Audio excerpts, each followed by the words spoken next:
Well, looks like we've got everybody here, minus our chairman, Dwayne Barr is on the phone with us. And we've got a quorum, so we'll go ahead and get started with our meeting at, looks like 4:00 p.m. sharp. Okay. I guess I'm the acting chairman today. Matt's doing some remedial training with FedEx today, and he's flying on his way home on an airplane, and then Dwayne's out of town. So welcome. Please forgive me. This is my first time. I haven't done any parliamentary procedure since high school. So Christian, correct me if I'm incorrect. All right. Will do. So I guess the first thing, is there any comments or questions before the board before we start? This is public comment section, so if there's any, comments or questions about any items other than what's on our agenda, now's the time to speak up, and we'd ask that you step forward to the podium for the sake of Dwayne on the line and we're recording this meeting for our records. Okay. Oh. So if you'll start by stating your name. Okay. Hi, I'm Wally Brown. I know y'all, I wasn't at the meeting, I missed it last time, and y'all talked about a landing fee. First of all, I'd like to say that I'm 1,000% against it. I believe that the landing fee is, if you just replace fee, you say tax. It's another tax. And we don't need any more taxes. We're being taxed to death, especially those of us that own hangars at the airport. We're paying leases, we're paying all kinds of, we're paying for fuel there at the airport. And, there's many things we're doing there at the airport that's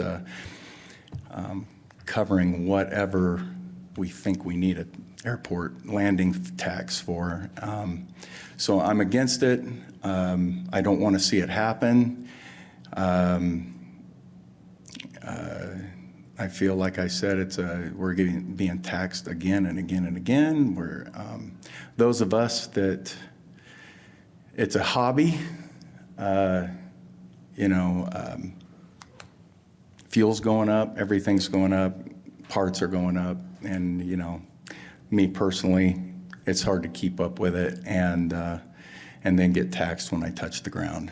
So I have a question though, whoever would know this. What is that landing tax for?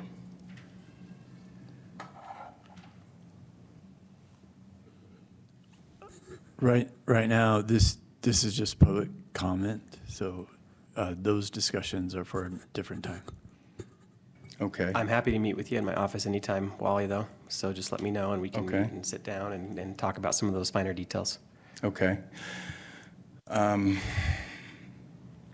Anyway, that's all I have to say. There's quite a few of us that are against it, but that's all I have to say. Thank you. Wally, one question. Have you had a chance to review the minutes from last month? I have not. Christian did a great job of encapsulating what we discussed at the meeting. Mm-hmm. And again, it's an ongoing discussion, and we appreciate your public comment. But maybe if you get with Christian and just see what he wrote in the minutes, that might help explain kind of what direction it's going and kind of where we're at in the decision-making process. But again, no decision's been made as of Okay. I thought a decision had been made. No. Okay. Good to hear it. Okay, thank you. Okay. All right. I guess the first item of business is the review of the minutes from the December 14th meeting. Looks like there's still some public comments. Oh, okay, sorry. I'm Kent, General Aviation Development. And as is discussions from the last time we were here meeting with, we were talking about development on the north side there. I think I caused some confusion. I submitted this proposal here just to clarify things on there. Just looking for direction of the airport board on what the makeup of the airport's going to be in the future.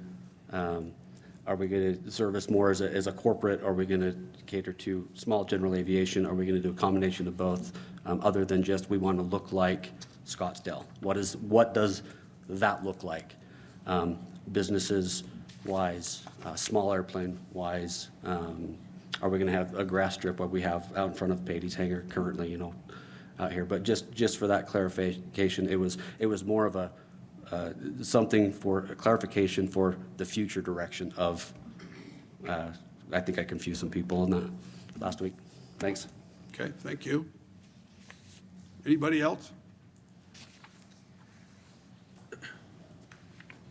So I'm Brandon Bailey. I represent Centerline Aviation. And this is just a brief addition to Wally's comment about the landing fee.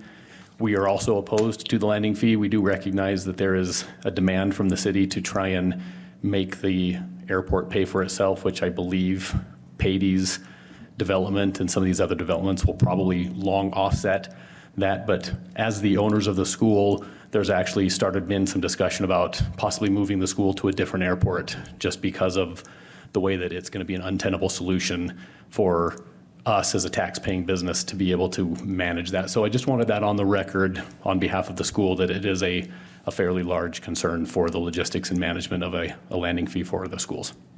Brandon, can I ask one question? You can ask as many as you want. So Matt met with you guys a couple of months ago, and Kenny gave you the challenge of what direction Yep. from the flight schools. Has there been any more dialogue with the flight schools, and has that been We're discussed? working on it, and in fact, Christian has a meeting set up next week where we're going to start basically a safety board where all of the different schools are getting together, so that is in progress. Okay. So, Thank any other you. questions? No. Okay.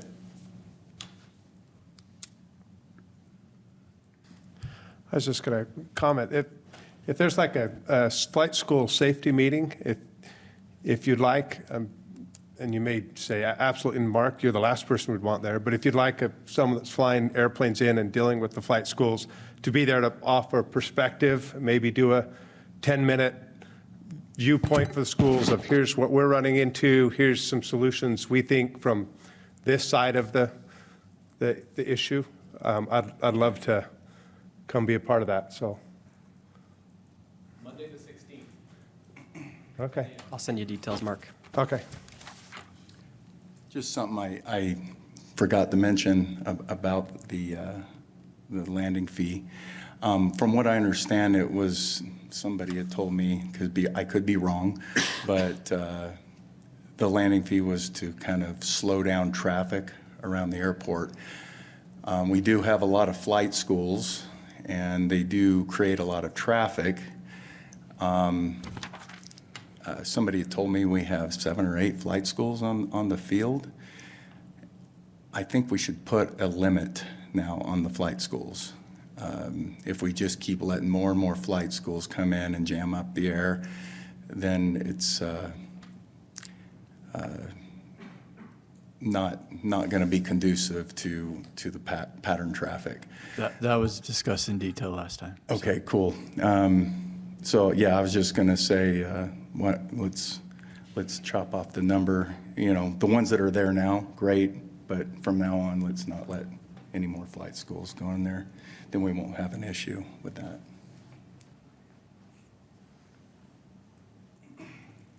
Molly, thank you. Anybody else?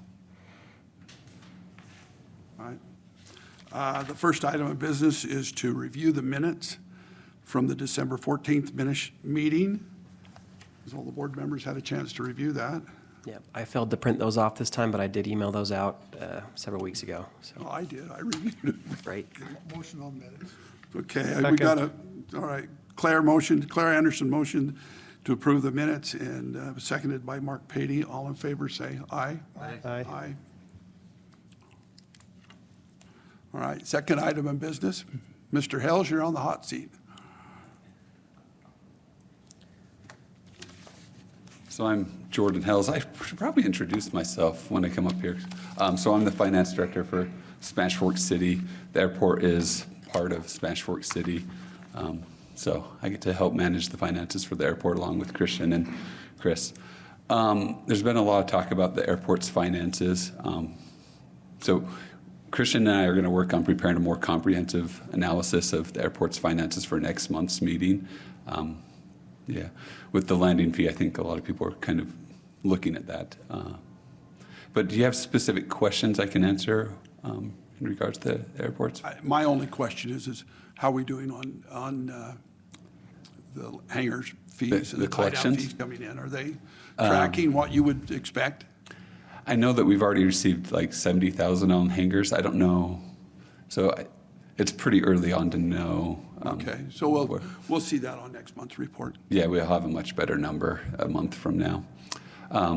Yeah, one of the things to just be aware of is, so the airport is an enterprise fund within the city, and it is receiving it's been receiving $105,000 each year. It used to be half of that came from Springville City, half of it came from Smash Fork. When Smash Fork took it over, they were paying the full $105,000. We're working on getting that number lower because we would like the airport to pay for itself.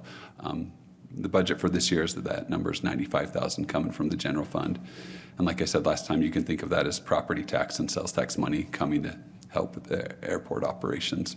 Right now, the airport actually has negative cash, but after we collect money from the billings, we project that we'll end the year with $300,000 or $400,000. And I'll add some clarification to that as well. Part of what's difficult is we make payments for large federal projects like our taxway project and then receive reimbursement after the fact. So we're just kind of playing catch up with the taxway project, but we'll be whole here in the next couple of weeks or months.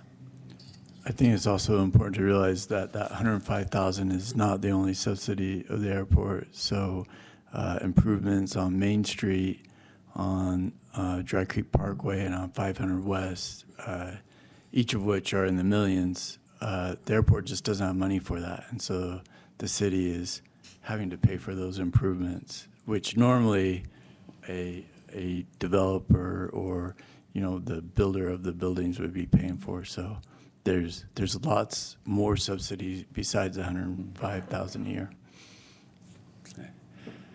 Any other questions?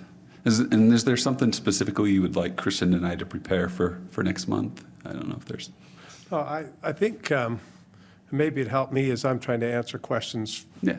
from people saying, well, what about this, what about that? I know there's it's been spoken several times that the city would like the airport to cover all its own expenses. I imagine that library covers all its expenses. Its budget's like $100,000 a year, and it's paid for by rental of books. Or, how many of the enterprise funds in the city are funded by that? Yeah. So aren't enterprise being profitable? funds, government accounting has different funds. Enterprise funds are business-type funds that are meant to pay for themselves. Not every program in the city pays for itself. Obviously, the library does not. So that's a decision the city council gets to make on where to put tax dollars that don't pay for themselves. Right. And that's the tough question to answer is, And it's a beautiful library, but there's a percentage of people that use it and probably a bigger percent that don't use it, but we all believe it's beautiful to drive by, whether we use it or not. Yeah. And so I'm just, when you're, as an airport board member, being asked, well, they're trying to make the airport a profit center or cover all its own expenses, well, what else in the city does that? Right. And I just go, it's a tough question to answer. Yeah. So Jordan, it might be helpful just to, oranges or apples to oranges, right? Like what Mark is saying is, our golf course or SFCN would be a good comparable because those are both enterprise funds, and be able to show that so that to give that comparable, I think would be helpful. Right.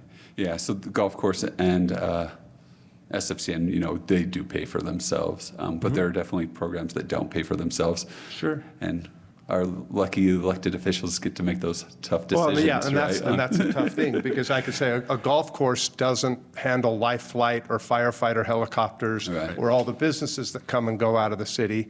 Yeah. Maybe we could land helicopters there, but I think the golfers would be upset. And I'm not going to speak for the elected officials and staff, but I know that there is recognized that the airport brings economic development and growth and benefit to the city. So that's why the city's been willing to do what it's done.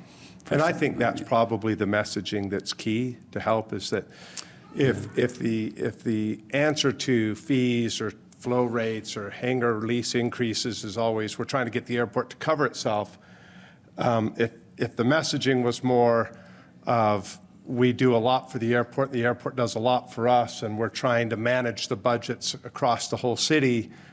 But if the answer's overly simplified is the airport needs to cover itself, Right. any taxpayer is going to look around and go, like what else, right? And so, For sure. but I appreciate Yeah. answering the question. Okay. Thanks, gents. Thank you, Jordan.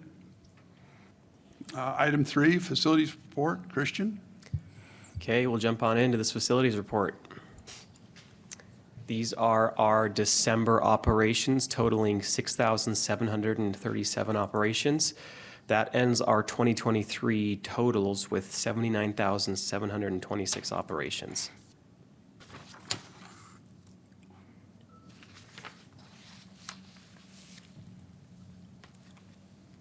A reminder about our FAA airspace discussion. Coming up January 24th, Provo's exploring this idea. They're more concerned overall of the congestion and safety around both our airports, so that's kind of the focus of this public user meeting. I'd encourage any of our board members or all of our board members and any members of the public to hop onto that meeting. I've included details in our most recent airport newsletter that went out earlier this week. If anybody has any other questions or needs details about that meeting, just let me know and I'm happy to provide those. We did have an accident on December 21st. We're glad to report that there were no injuries. The aircraft was a total loss as it did catch fire and burn on the runway. We did have some minor runway pavement damage with the area where the plane burned. The asphalt's unraveling with some of the oils in the asphalt that burned. So coming up on a warm day in the next couple of weeks, we'll schedule a 36 to 48-hour closure to put a small seal coat patch on that affected area. And that's the end of my report. Any questions? So on the meeting that's coming up, do you think we get enough good representation, or the more the merrier? We've actually had a lot more representation than the Provo Airport has, so the more the merrier, but we've been pretty well representative. And have you gotten any feedback on what Provo's anticipating that they would like to see happen? Not really yet. I know that as far as Tracon goes, they're involved in this up at Salt Lake. They're looking at adjusting their procedures into the Provo Airport to have a smaller impact on our airspace. And I know that some of the airlines going into Provo are developing specific procedures for their airlines at their own expense to mitigate their flying over our airport. So that's kind of the direction they're going, but right now it's more of an exploratory and discovery phase on talking to users and airlines and figuring out exact issues and how we can fix those. Okay. Christian, different question. On this 36 to 48-hour closure that's going to happen, how much time leeway will the pilots in the airport know before that closure happens? Yeah, this is all weather dependent. For this seal coat patch, we've got to have about 40 degrees or above to apply it. So it's all weather dependent. So we've got a cold front with some not great weather the next week or so in the area. So it's going to be hopefully towards the end of the month where we have some clearer weather with some warmer temperatures. But we'll give as much of a heads up as we can. And will that, and obviously it's weather dependent, but obviously there are peak days and there are days that are a little bit more dead. Will we try to, I assume we'll try to do that on a day that's less populated with pilots? Yep, a weekend would probably be optimal, but it's weather dependent, and we'll try and get that notification out at probably hopefully a week, but 3 to 4 days at a minimum. Okay. Christian, on the airspace, you said the January 24th is what they're going to talk about Correct, and that'll be an online meeting. online. Okay. So get me up to speed on that as far as what they're capping our airspace with, as far as elevation above AGL, above the Spanish Airport. There's no cap or set heights or limits of any kind right now. Initially, there was some thought on that. But as we've spoken between the two airports, we believe that there's a better solution as far as, possibly implementing procedures around our airport, as far as our pattern, and, things like not doing teardrop entries or trying to work with our flight schools on bringing down our number of operations, things like that. But I think between cooperation between both airports, we'll be able to find a workable solution. So they're not going to put a, sounds like they're not going to put a cap over our airspace. As of now, no.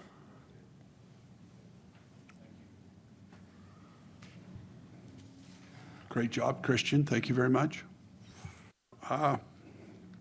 Item number 4, airport development submission, Steve Wilson, Utah Aviation.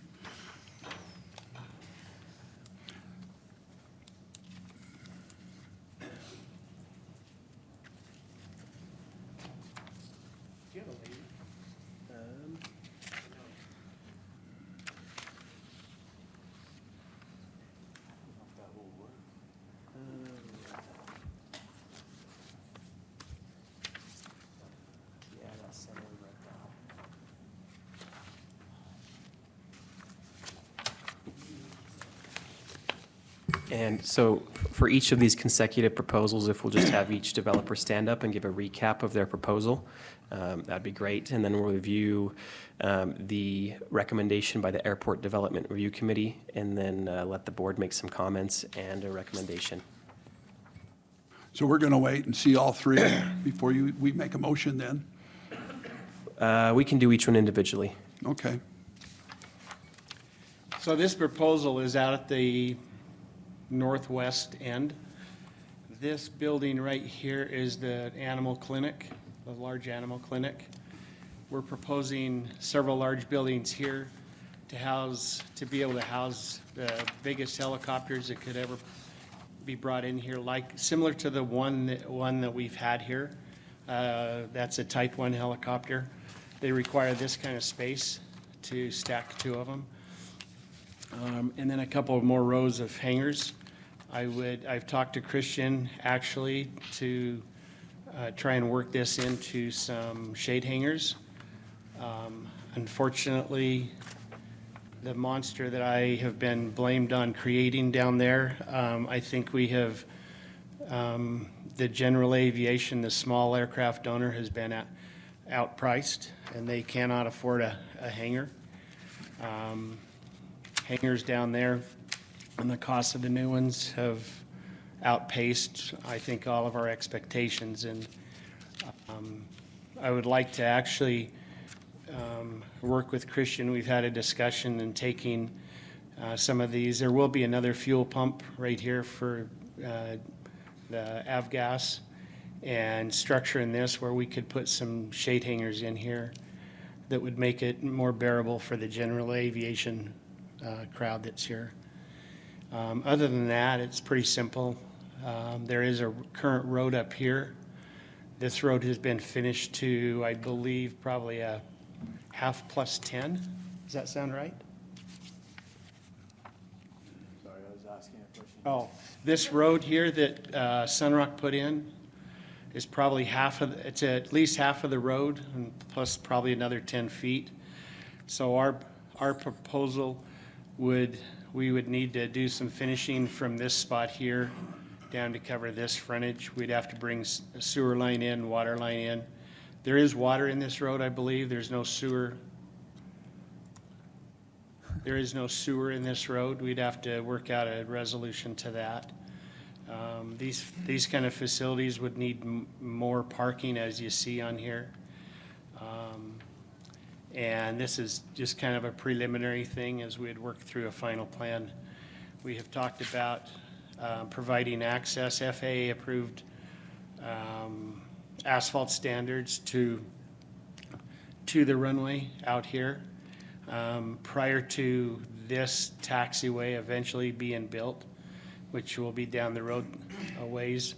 But we would need access to the runway in this vicinity right here, and we're prepared to do that.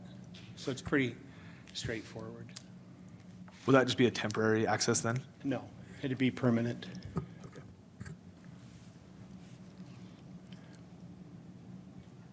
I think what we should do is have each developer make their proposal again to the board, and then do the recommendations all at once, if that makes sense to the board. I guess at this time, any questions from board members? Okay, any questions for Steve?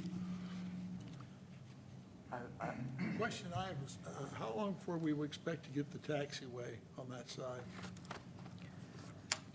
So to reiterate that, for anybody who couldn't hear, there's a question raised of the timeline on a taxiway to support these developments. Right now, the FAA has cut funding in our airports district to about $80 million plus. Initially, we had planned in our airport budget with the FAA to construct this entire taxiway in the next 5+ years, somewhere in that time frame. That's been totally cut out of our future budget with the FAA. We do have a small section towards the southeast end off of the current Bravo 1 stub that will go from Bravo 1 out to about a Bravo 3 area. That'll support the entire Main Street developments. But past that, we currently do not have FAA funding of any kind budgeted or planned for to complete this taxiway. Steve, 2 questions for you. One is, how many hangars would this produce with what you have here? You know, the layout could be many different sizes, but I don't intend to build the bigger hangars, in here. Those would be just a standard shade hanger that would typically handle a Cessna 172, a Piper, that kind of space. So how,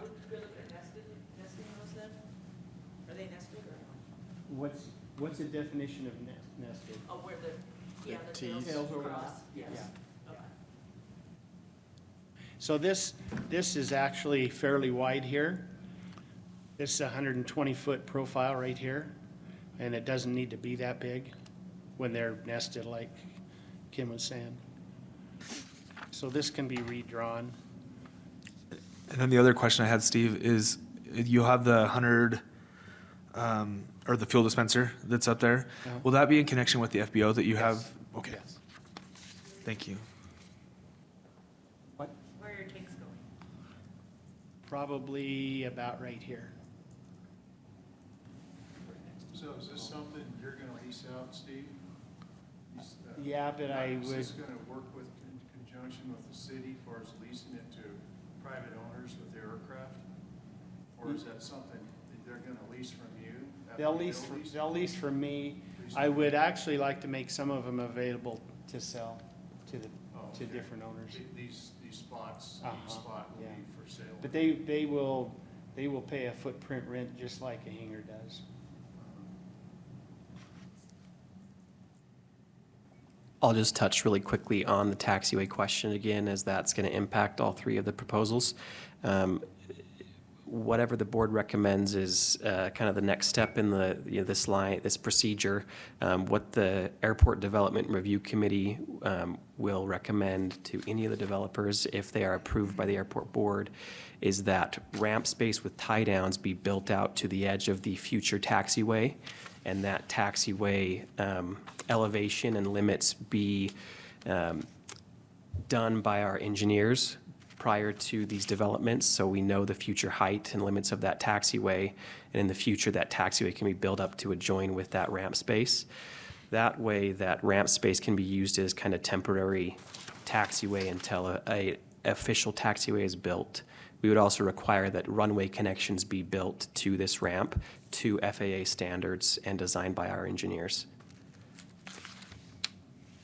And Steve, are you comfortable with that? Yeah. Okay.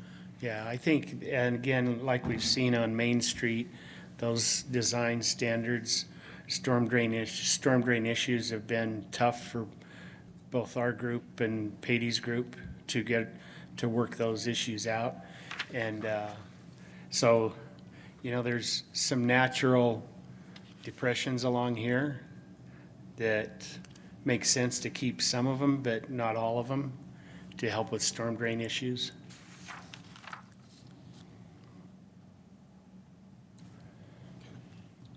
How many feet you looking at there, Steve, from the end of the runway back? Can you back up where we can actually see the runway on this? Yeah. So basically from here back to this line is the 500-foot line. How about from there to the end of the runway, right to left on that drawing? From here to the, from here, So Steve's working off old files. This is currently Alpha 4 right here. Okay. The runway actually extends another That's off 1,500 feet. before then? Okay, Yeah. So you're on the side of the runway all the way down. yeah. the very end. And we've tried to buffer this here because of the clinic here, where these helicopters, these bigger ones, roll on wheels. And it wouldn't have the same impact as let's say a Type 2 one, a Huey or something else that might affect this in a worse way. So we've tried to position this where this is a buffer area here and the airplanes are down here.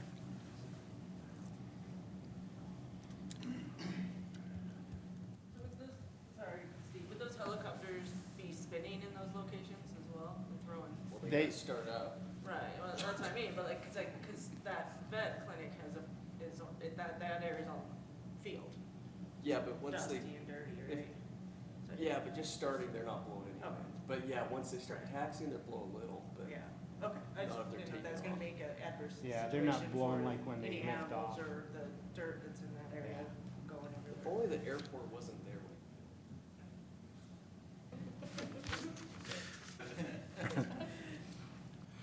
Steve, Yeah. just for clarification for me, how do you access Alpha from your development? This development here, Yeah. we will build a new access point, but it'll come clear up into this area. It'll come in to this. So it'll be on the northwest end of the runway? Yeah.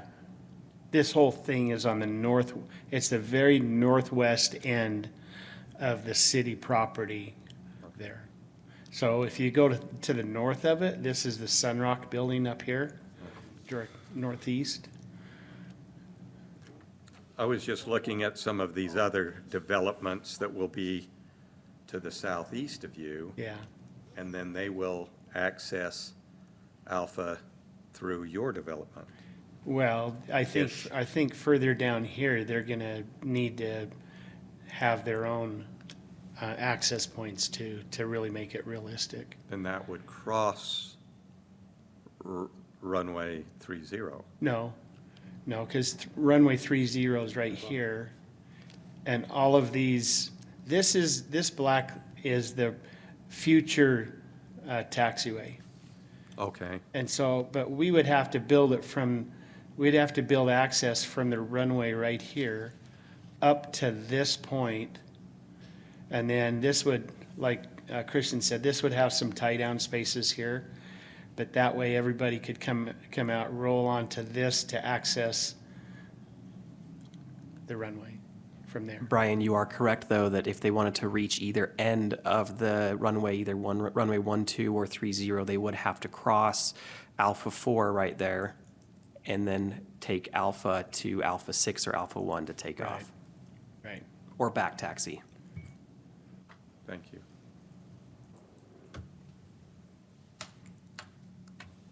Any other questions? Sounds good, Steve. Thank you. Thank you. Item 5, airport development submission with Mr. Jensen, General Aviation Corporate Hangar. Good evening. Thank you for having my item on your agenda. I'm happy to answer any of your questions. My name is John Jensen, the applicant. As you see on the exhibit on the screen, what we've done is basically taken your master plan and just copied the corporate hangar space all the way to the northeast quadrant, similar to your previous applicant. As we've noticed, the other applicants seem to overlap the space both on the north, as you just heard, and the southmost portion. And Christian and I have had some dialogue about what that means and maybe some of the additional investments we'd have to do as already discussed. Generally speaking, our product is the corporate hangar type. We have 41 hangars. 6 of them are a little bit smaller, but most of them are the bigger ones. We access from the same point as the previous applicant. They're just close to the, sorry, what's the name of it? The animal shelter. Yeah, anyway. So we haven't really considered a lot of the tie down. We show a little bit of tie down on our plan. Mainly that's just a continuation of your master plan. And generally speaking, we're looking for aircraft that probably go to the very limit of your runway. We've talked about that in my previous comments some months ago. Maybe it was like 4 months ago. Yeah, it's pretty straightforward. On your proposal, I see 5 entrances to the runway. Is that how many you were going to build with this development, or is that just in the future? Yeah, you know, Christian mentioned because of the funding changes, you know, that blue portion kind of looks gray on screen. Right. That might have been funded by the FAA, but I admit we'd probably want to put whichever amount was appropriate. I don't know if we'd put a whole bunch there if that other taxiway isn't there. So Christian, what would that be if, like, what would be required? It'd be the same requirement as the other proposals, is that we require they build ramp up to the edge of the future taxiway, and then they build an appropriate number, probably at least a minimum of 2, if not more, connections to the runway. So if you look up here on the screen, the bottom section is the runway, and then this hatched blue is future taxiway, and then the purple is connections to that taxiway.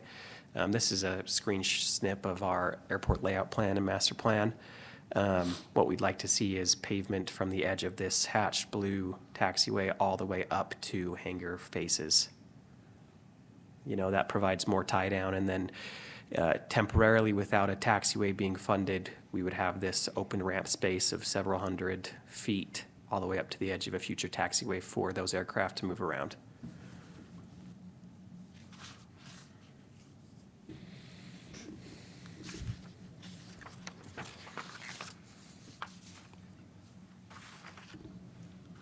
Christian, where was the museum going to go? Let me hop back over to here. So we have 2 museums for those who are not aware that have requested that they have space here on our airport. The current paid aviation leasehold ends somewhere in this area.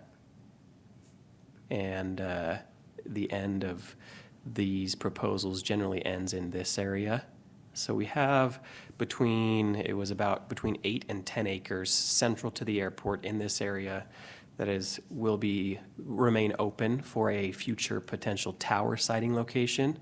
And correct me if I'm wrong, Kim, what you need for a tower is between 2 and 3 acres, is that correct? They'd like to see 5. 5 acres, okay. So either way, we'll have, several acres available over here. We also have several parcels on the south side that connect to Taxiway Alpha that are available, and some other areas. I've talked to each of the museums throughout this process as they've seen these developments be proposed. They've been worried about future homes for their buildings. Their construction is obviously contingent on donations, and if that materializes, remains to be seen. But they are comfortable and confident that they'll be able to find a home at some point in the future here at Spanish Fork. Okay. On this proposal of yours, do you have parking designated in there? Generally speaking, that hatched area implies space for folks. I admit it's kind of a general space, but we would normally park right there in front of every hangar, like you traditionally see at a corporate hangar.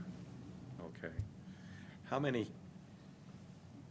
parking spaces are now required for a development per hangar?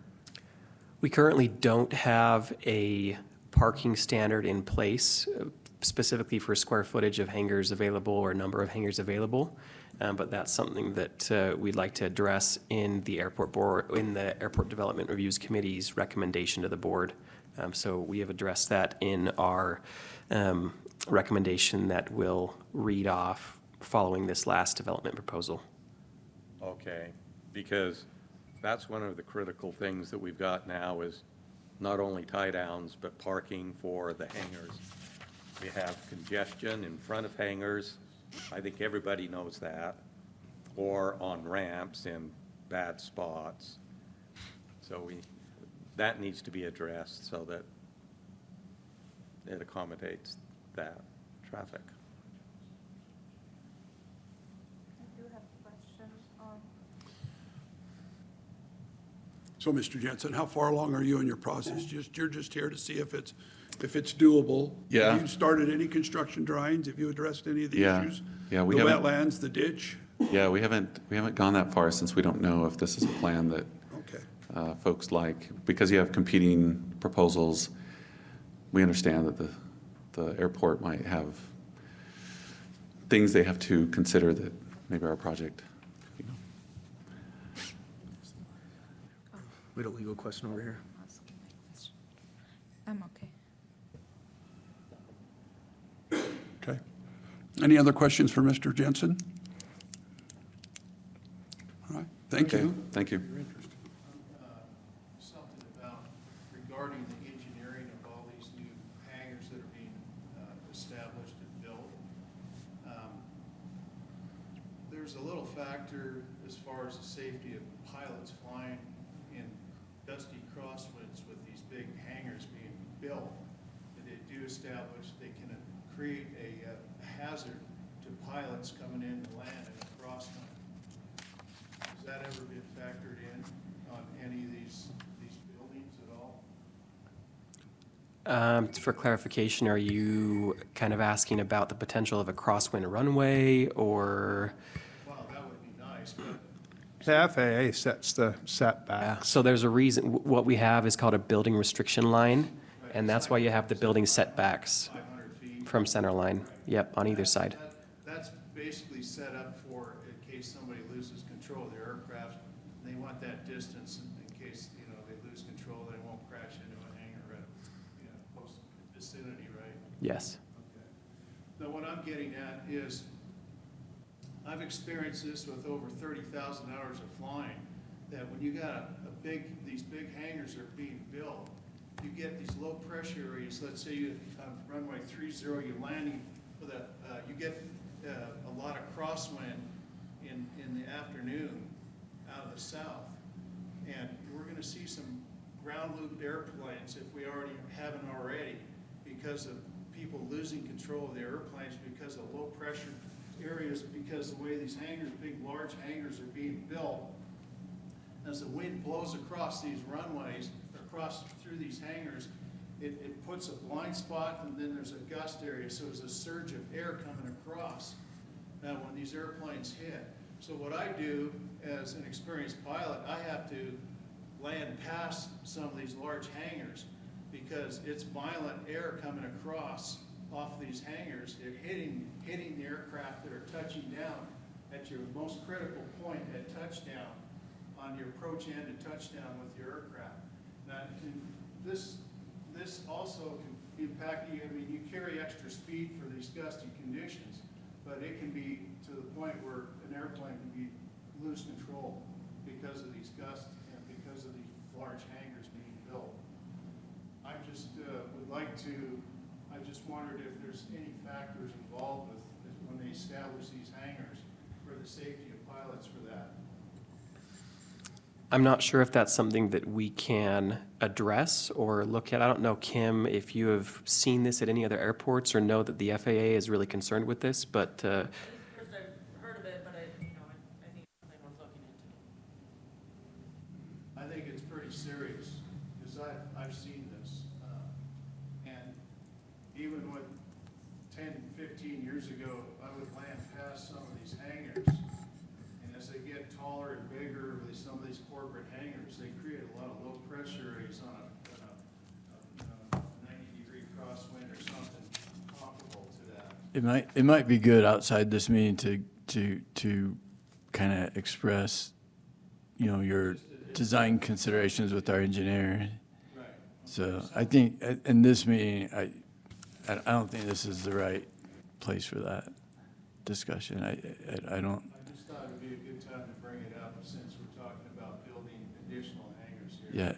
Yeah, I think if there is some precedence for that, maybe bring that to Kim and she develops our master plan but right now we probably need to stay on topic here. Okay, thank you. Thank you. The next item of business is this airport development submission by Kent Minor. Kent, you mind just telling us where you're at with your current project? Submitted for the permits for earthworks currently. Architectural should be finished up next week to be submitted. So we're moving along. Plan to be, discussion with some other people earlier. Our plan is to be building here in the next, actually putting the buildings up in the next 4 to 5 months. 4 or 5 months? Have you had dialogue with Christian about lease arrangements? Yeah, lease is signed. And it's signed? Yeah, lease is signed. Yep. Okay. The city council approved that lease, and we signed it December 19th. Okay, cool. Yeah, so and then we submitted for permits on the end, the 27th, I believe, 28th maybe, somewhere in there. So, yeah, it's moving along. So this proposal, working in conjunction with Steve up here, and looking with his, trying to build on what Steve has already built at this airport, and working with him, want to build up to this north side. With the proposals that have been here today, my earlier comments about the direction of what the airport might look like in several years is kind of shown in these 3 different proposals with the corporate hangars, or what we've got with Steve doing T hangars, and we're showing our shade hangars. We've got T hangars in combination with shade, and then multiple size 50 by 40s up to these couple of the end hangars here that are runway facing. There are some of the larger ones, like currently on the southwest side of the runway. There's a potential wetland right through this area with a creek going right through here. So this has to be mitigated. The area right here is what's set aside for the tower location, a future tower location right down here. So we would anticipate that all of this would be paved at some point, but this creek area that comes off of this would have to be mitigated, but that needs a further study on that, along with the wetlands out here and how to mitigate those. This is the taxiway that Steve was referencing here, Bravo 4, to build out here, and we would either include or be included with that with him and work with him to build that, or build another one in this area. This would have to get onto the runway and then back taxi to another place. So this is not the most ideal place to do that. The Patey location down here, further to the south, has a taxiway, I believe, that is built on there. So we would either work in conjunction with Steve on this side or Patey's on this side in the future to build that access to the runway. So it's pretty simple. We've provided parking back here, just in discussions. I believe the parking is, there are two spots for every hangar space located on this. And this could be easily flipped around and still cover the number of hangar places on here, to coincide with what Steve has on this side, either flip his or flip ours. The number of parking spaces that would be required is more than covered by this. And if we put them on the end of the hangars, it still covers the rows of hangars.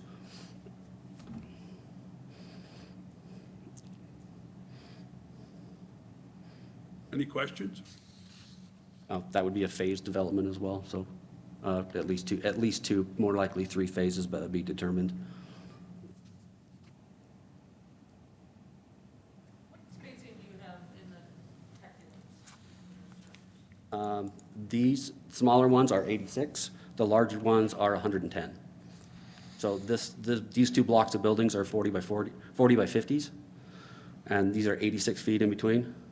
And then this is 110, 110, and I believe there's 110 on this side as well. Boxes are, those are 40 by 50s, the boxes? Correct.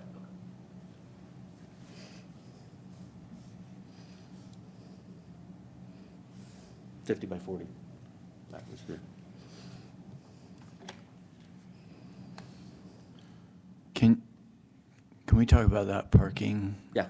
This is kind of new. This wasn't in the Development Review Committee, but is that intended to be public parking? Yes. Which means, would you have fencing between the buildings so that, one of the things we've talked about is not having the public parking Across this. have access to the ramp. So would you have like fencing from building to building going down? So with this right here, the public access would be the gate, obviously. And this is working off of the gate, off of the north end, off of that 3300 north, I think that's the road up there. The idea for this side of the airport, due to the amount of hangars, we wouldn't have, probably that many businesses or public activities going on over here. So anybody accessing this would pass a secure gate at this point, and then into the airport, have established parking spaces, but it would be hangar owners and People that are hangar utilizing users the airport. Using the airport. And then we've left this area for anticipation that this could be acquired sometime in the future to allow for businesses, and this could be easily removed. But the fencing on this side would be on the northeast side of those.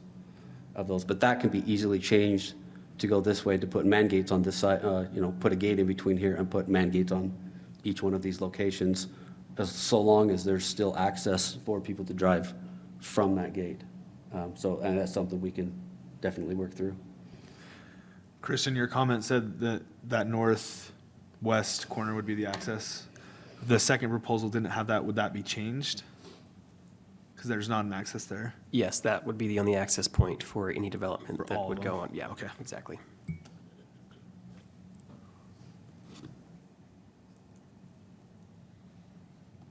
Anything else? Thank you. So Chris, one question for you. We've got two projects that overlap each other. I know Steve's project has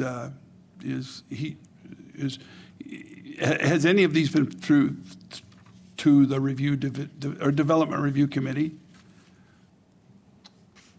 Yeah, all three of these came. So the airport takes a different process. What we do is there's called the Airport Development Review Committee that consists of me, Chris Thompson, our city attorney, our city council member, and our engineers.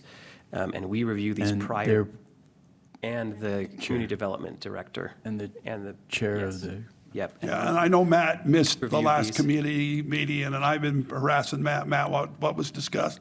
He can't, he doesn't, we. Yep. Yeah. So we review these proposals and make recommendations, and then make a recommendation to the airport board. The airport board then makes changes and a recommendation ultimately to the city council. And then once the city council either approves or disapproves of it, if it's approved, then they'll start working in more detail with the community development department and go to an official DRC meeting as their plans get a lot more fine-tuned. Yeah, So so, this has not been to an official community development department, DRC, but to the airport DRC has reviewed all of these. all right, so my question then is, we've got an overlap between Mr. Wilson and Mr. Jensen. Who's going to be the good guy and who's going to be the bad guy? Do we as an airport board need to make that Yes, decision? ultimately, we have a recommendation prepared for all three of these proposals. And then on top of that, the board can take that recommendation and decide further what their ultimate recommendation is. So if you're ready at this time, I'm happy to read off that recommendation and we can discuss it, and then the board can make their recommendation ultimately. Oh, yes, please, read it. Okay. All right, the Airport Development Review Committee's recommendation is that the Wilson and minor applications be approved contingent on the following. 1, ramp space with tie-downs be paved up to the edge of the future taxiway. 2, runway access for both developments be approved by the FAA, designed by our airport engineers, and constructed to FAA standards. Reimbursement for these FAA spec pavements will follow in the future with our FAA funding down the road. 3, the Wilson Developments ramp be bonded for. 4, the minor development site plan approval be contingent on the bonding of the Wilson Developments ramp. 5, both developers work together in providing evenly spaced parking, and that 1 parking stall be provided per, or 2 parking stalls be provided per 1 hangar, and that half of all parking may be kept private, but the other half must be public parking. And 6, fencing be installed along the entire north side of these developments. I have a question, recommendation. Access, is there a way to get more access to the hangar, to the runway from Alpha and also on the other side? Between 3 and 4, there's a long distance. On the other side, if they put an access, please make sure the access is opposite a present ramp so that Yeah. we don't have somebody back taxiing on the runway. Yeah, ultimately, the airport's development plan is to have a full parallel taxiway Bravo. That's contingent on FAA funding down the road. But ultimately, we'd like to make the access to these developments be as seamless as possible, which is why we'll require developers to work specifically with the FAA and our engineers in making sure we're meeting those standards, those design standards. And the middle third of the taxiway is a hotspot, and the FAA will not allow any new connections to the runway in the middle third of the runway. That's essentially from Alpha 3 to Alpha 4. Okay, thank you. So anything needs to be on the south side of Alpha 3 or at Alpha 4 north. Christian, there was a comment made by Mr. Minor, I believe, earlier about how we view the airport. Does the recommendation, I wasn't at that DRC meeting either, does this recommendation kind of keep that view that we've had as of the airport, or was that taken into consideration by the DRC? Yes, that was. Ultimately, it was the airport DRC's view that the large corporate hangars in those developments are already addressed with the Patey and Wilson Main Street projects, and that the need for a smaller, general aviation type development is needed, which both of these developments address.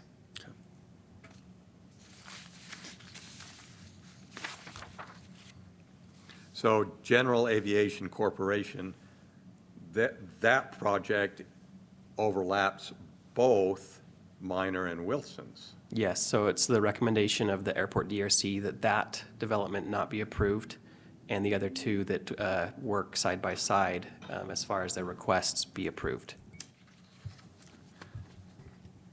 I have a different question, and this might be a legal question. In your recommendation, you talked about specific parking spot numbers per hangar. Is that something that we should be putting in ordinance, since we are starting to go down that path of recommending, hey, this is how many parking spots per hangar? Yes, we currently do have a very rough parking policy, but there are plans in the works and comments on that policy to, make that a little bit stronger. Thank you.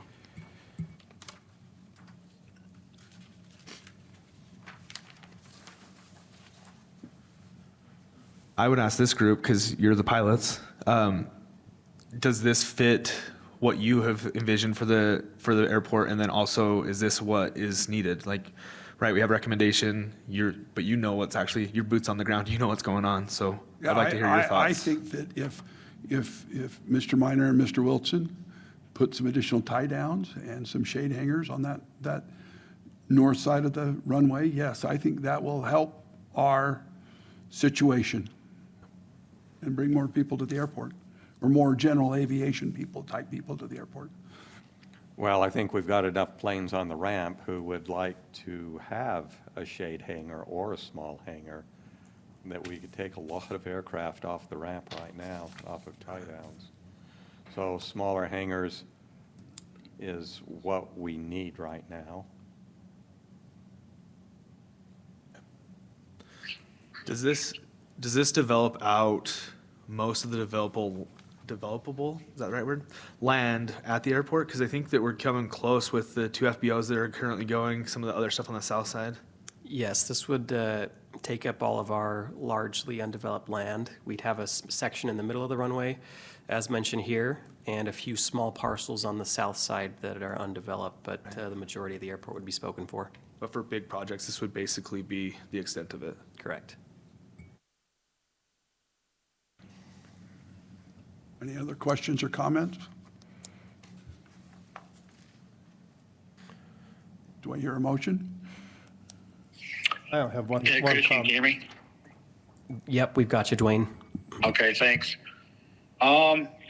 We've got 3 pretty substantial projects that we've already been approved, and shovels haven't put into the ground for those yet.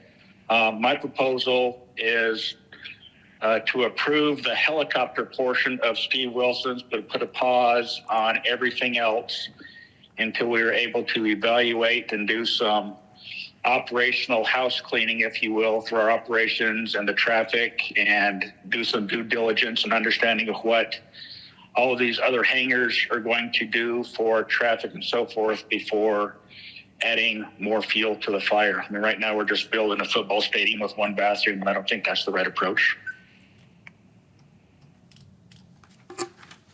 I'll second that.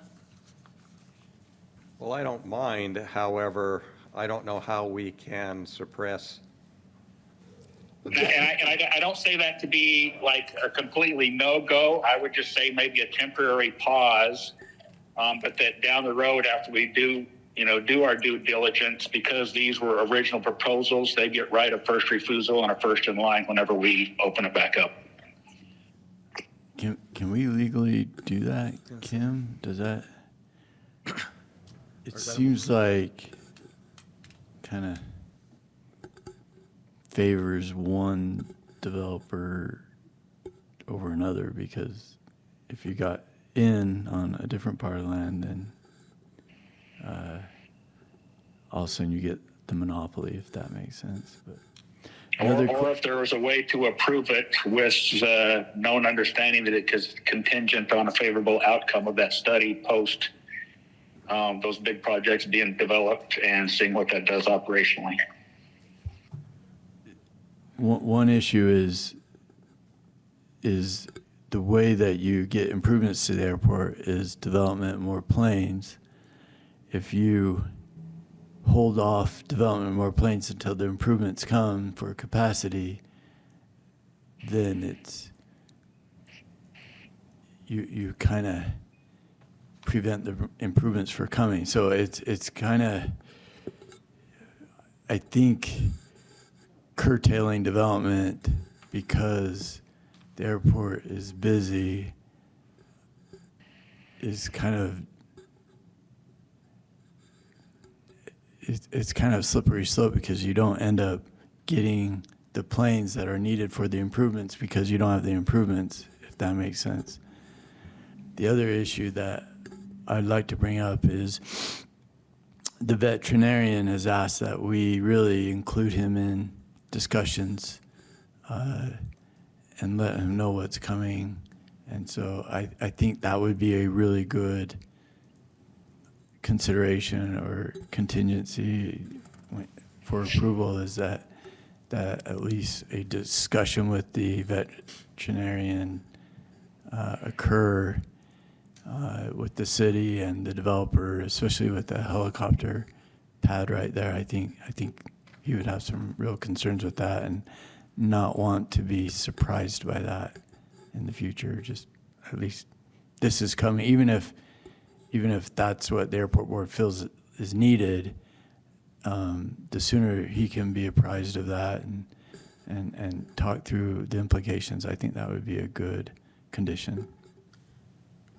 I do have a follow-up based on the concern to stop development for a while because other projects are not coming to fruition. The other projects that have been approved, they do have deadlines on the ground lease agreements, right? So, No, it's not an issue of whether they come to fruition or not. We know that that's going to happen, but we don't know what the operational impacts are going to be as a result of that. I mean, we're already crazy busy as it is, and the 3 developments are probably going to double or triple the size of hangar space that we've got already, and it's only a matter of time. But there's going to be a matter at this airport the way things are operating. I think last time we kind of talked about 70% of the traffic is by 7 of the hangar owners, if that makes sense, or 7. So a very small percentage of the traffic right now is caused by this type of hangar compared to the flight schools. So For reference, 30% of our operations are all aircraft on the airport and other transient aircraft, and 70% are our based flight school aircraft. So I think Dwayne's making some really good points. I don't know that. Yeah, and I don't have a problem with the development or the growth. I just think it needs to be more measured, and we've created a monster by our own admission, and how do we fix that before we just compound the problem? Yeah, I think, Dwayne, I think you make some really good points, but it may be 2 issues that are kind of getting blended together when they really aren't the same issue.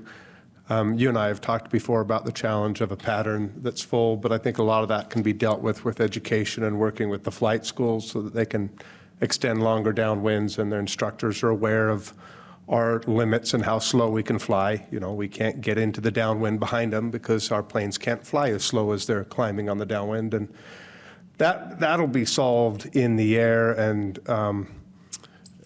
by having good meetings on the ground. I think adding hangar space doesn't exacerbate that problem. And we probably ought to try to keep them separate, although I'm with you emotionally on the crowded pattern. But I personally would love to see, everybody's hangar projects go forward. In this particular case, I'm going to recuse myself from any vote or sustaining, not because I have any ownership in the Patey Development Project, but he is my twin brother, so I don't want anyone to think I'm swaying anything one way or another, but I'd love to see everybody succeed, and I don't know that slowing down development or putting a pause on development will solve it. Generally, development projects take way longer than everybody wants them to take, not they're going so fast where we can't hold on. And so I would say let business move forward at the pace of business. And, hurrah, the airport's growing, the airport environment's growing, and let's have some good meetings with flight schools to make it safe in the air and keep those separate. Chris, should the veterinarian not like this proposal, what issues is that going to bring to the project, though? He may not like it, but what happens? I think having some time where he can express concerns and issues that he has, the developers can be there, the city can be there. Sometimes small changes can help a lot. Allowing him to have some input, I think, would be, at the very least, being a good neighbor. And he can talk about what his needs are, and if they can be accommodated in a reasonable way, I think that would be helpful. That was what I was going to say, is if we want to have that, it's maybe not exactly what Dwayne is asking for, is that if we were to table these motions today until a conversation can be had with what we currently have, Christian could take all 3 developments to the veterinarian's clinic, talk to them, see what they're saying, and bring that back, and then a vote could be made, because that would give us as a board all of the information instead of, oh, well, if he doesn't like it, what do we do about it, right? So it kind of gives a little bit of a different approach to it, but it makes sure that we have all the information before. That is an option that we can do. What I would like to propose is to accept the finding of the board to make a recommendation to the council to approve these two so that the other developer isn't caught between this mix for the next 2 or 3 months. So I would say approve the proposal pending discussions with the neighbors, and then come back and do a formal proposal. This, just accept what has been presented, but not take it to the council until veterinarian has been appraised of the situation and we understand what's going on, because I don't think it's appropriate to have Mr. Jensen don't drag him hoping along. and hoping and hoping. I think we need to have a direction. Correct. Jesse, I think that's really good counsel. Maybe just having the proposed development that's right there next to them, meet with the city and the veterinarian and talk through the issues. I think another reason why that might be good counsel is because it might be good for the veterinarian if he so feels to be able to come to this board and share concerns or whatever, so that you can consider them.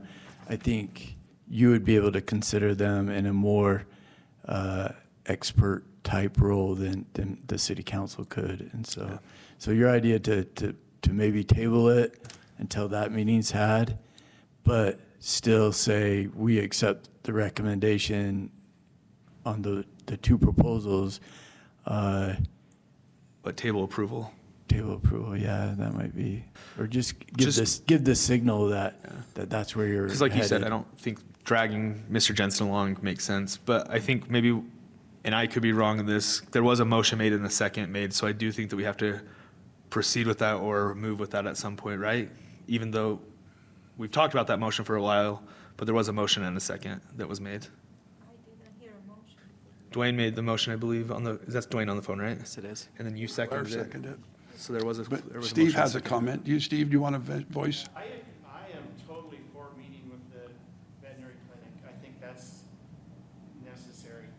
We're under some strict timeframes with those two buildings that are very critical. And I think the importance of those facilities on our airport, which impact our traffic very minimally. If we postpone this and put this off for 2 or 3 months, we will most likely lose those. So I would reach out to them and schedule a time with the clinic next week. But having to come back again and again would jeopardize that project.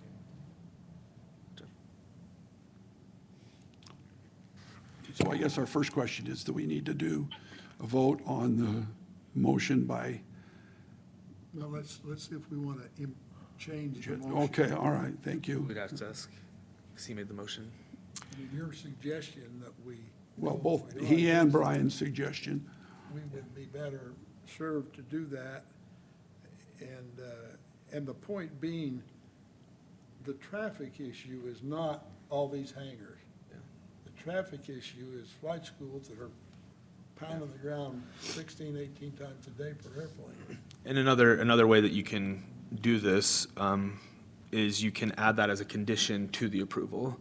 Is the condition to the approval can be that Mr. Wilson meets with the veterinarian, the animal clinic, whatever they're called, with the city, comes up with any changes or recommendations, and if there are any changes that are needed to be made, that you can have that still brought back to the board if you need to, but the approval is still there so that they can start moving forward with items. So you can do this several different ways, but I do think that we should, and again, I'll look to legal for their advisement, as I do think that we do have to take a vote on the motion since there was a second, though. I would withdraw my second and second yours. Okay, I haven't made a motion yet, though. So that leaves the first motion blank. So what that is for lack of second, he's Yeah. withdrawing the second one? Yeah, he's withdrawing second, yeah. So then I'll make the motion if that's okay, and then we can kind of go from there. So I move that we go with the Development Review Committee's recommendation with all conditions and findings, adding a condition to have Mr. Wilson speak with the veterinarian clinic, with the city staff, to find out any concerns or conditions that they may have. And was there anything else? I think that was it. That's appropriate. Okay. Okay. The motion's been made by Mr. Corden. Is there a second? Second. Second by Brian Park. All in favor? Aye. Motion carries. Down the road, Yeah, but it's usually you kind of ask for, is there any discussion on the motion before you vote? Oh, for- okay. Anyway, you might. But Chris, we belabored it. All right, item 7, Christian. Matt and I discussed this. I would like someone to make a motion to table this until our next meeting. Okay. There's still some ongoing discussion. So item 7, is there a motion to table? Okay, is there a second? Second. All in favor, say aye. Aye.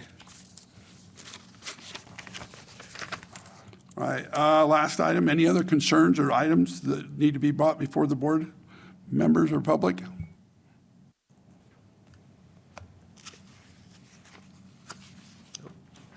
I move that we adjourn. Is there a Second? second? There's been a motion and a second to adjourn. All in favor? Aye. Aye.